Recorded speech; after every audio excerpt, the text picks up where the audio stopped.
For those of you who have experience with the use of whiteboards and blackboards, I'm starting to have real doubts about this whiteboard because I don't know if you can see it here, this patch here, just due to the rubbing, the white surface of this surface is being rubbed away, and it's leaving this sort of grey undersurface that's now coming to the surface, which is annoying.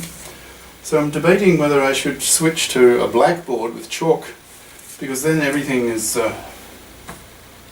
sort of easier. I mean, I can clean the eraser then if it's chalk, and just without going to this huge effort that I seem to be going through at the moment with a whiteboard. Okay, so now in this lecture I will be referring to the textbook myself quite a lot, because there are a lot of proofs this time, and the proofs get quite detailed with many steps, so it's just sort of easier to prompt myself using the textbook. So sort of like the way choristers, people who sing in a choir, often they'll be given the music. So unless they sing the same piece so many times that they've memorized it, but if they haven't, then it pays to have the prompt, the music score in their hands. And similarly, I have the proofs in the textbook. Okay, so theorem 1, what is it? Theorem 1. It's about relatively prime numbers, and there are several. So I'll write it out. So here it is. So you have two integers, well, two natural numbers. So A and B belong to the natural numbers. So rel pr A and B. So in other words, these two natural numbers are relatively prime. So that's true if and only if. So IFF. So immediately we know that if we're going to prove this theorem, a theorem is a statement. It says that something's true, and then you have to prove it. Right? That's the general nature of proof in mathematics, pure mathematics. Okay, so this is true if and only if there exist integers x and y. So x and y belong to z, right? So there is. Oh, sorry. That's for all. There is. This is one of the disadvantages of a whiteboard. See, I can't write on it because it's wet.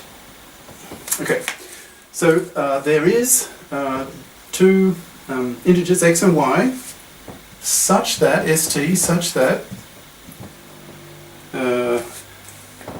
ax plus by equals 1. Huh? So that may not seem at all obvious, right? I'm just throwing it at you, but it's quite a famous theorem in number theory, and very useful, and that's why it's being discussed here, because it is very useful, and we will use it in several other theorems, and these other theorems will get used in later lectures for group theory. Alright, so we're asked to prove that, prove theorem 1. Now it's an IFF, so we have to go both ways. So let's call this mathematical statement, let's just call that P, right? And let's call this one on the right hand side, we'll call that statement Q. Okay? Now, as stated in an earlier lecture, quite a strong convention in pure mathematics is that there's two sides to the proof, right? It's an IFF, if and only if. So you have to prove it in both directions. So if P, then Q, and then if Q, then P. You've got to go both ways. It's a two-part proof. Said that several times over several lectures. And the convention is you usually start with the if case first. So P if Q.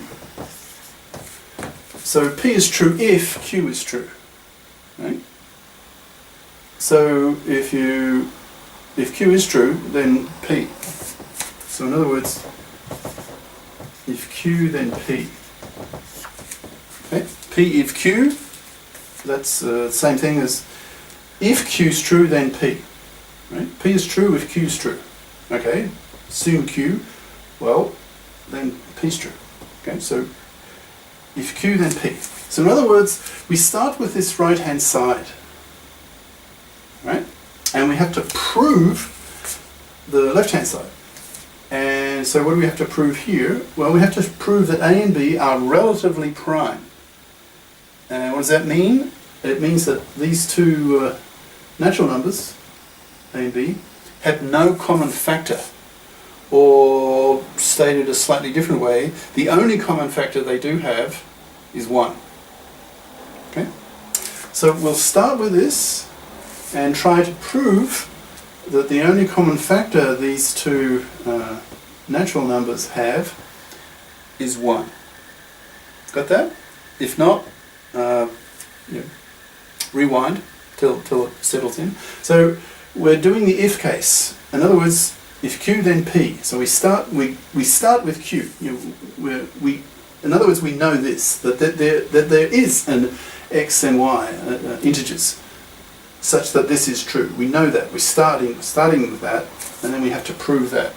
Have to prove that there's no common factor between A and B, these two natural numbers, or equivalently, the only common factor that those two do have is 1. All right. So how to do that? Right. Well. I'm looking at the textbook a little now, so this is it's at this kind of moment that's the most difficult part in pure math proof, is trying to figure out how to start, what approach, which direction to head, and that often requires a creative act, and often the most difficult part of a proof is starting. What approach will you use? Okay, well we have to prove that A and B have no common factor other than 1. So here's one approach. So let's say they do have a common factor. So assume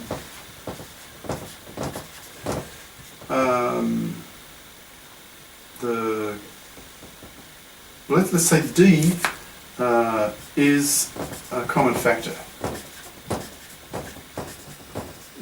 It's a common factor of A and B.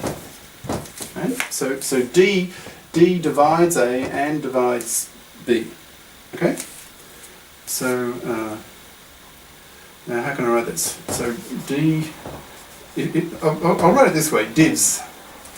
That's just short for divides. So D divides A. Okay?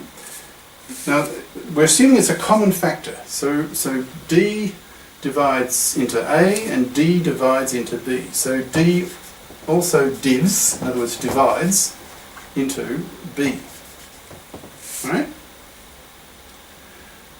So that means D divides this, and D also divides that, right? Because D divides A and D divides B.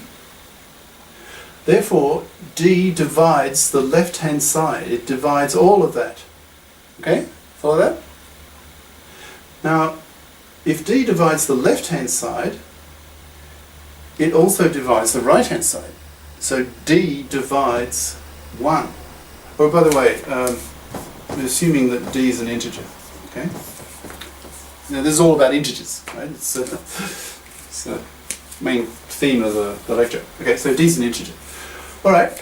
So D divides the left-hand side. Therefore, D divides the right-hand side because they're equal. Right? We're assuming that. We're starting with Q, and we're assuming this. Okay. Now, if D is an integer. Now, if D divides 1, what's the value of D? Well, it can't be 2, it can't be 3 or 5, or right? It's It's 1. D has to be 1. Okay? So that implies D equals 1. You follow that? Okay, now D is 1. Now D is the common factor, right, of these two. Now if D is 1, that's the only value. So if D is 1, it means that these two natural numbers here have no common factor, right, other than 1. Now if they have no common factor, by definition, they are relatively prime. Therefore, so if this is true, if Q is true, then P is true. And what's P? What's the statement, mathematical statement of P? P says that A and B are relatively prime. So we've proved it.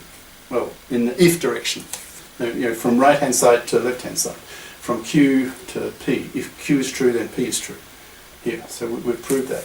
Okay, now the only if, the other half of the problem. Only if. And this is quite a bit tougher.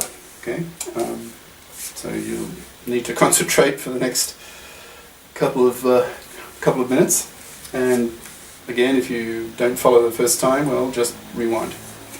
That is a general comment through. I mean, I'm so impressed by the superiority of this capability of rewinding that you have with a video lecture, that now that the technology allows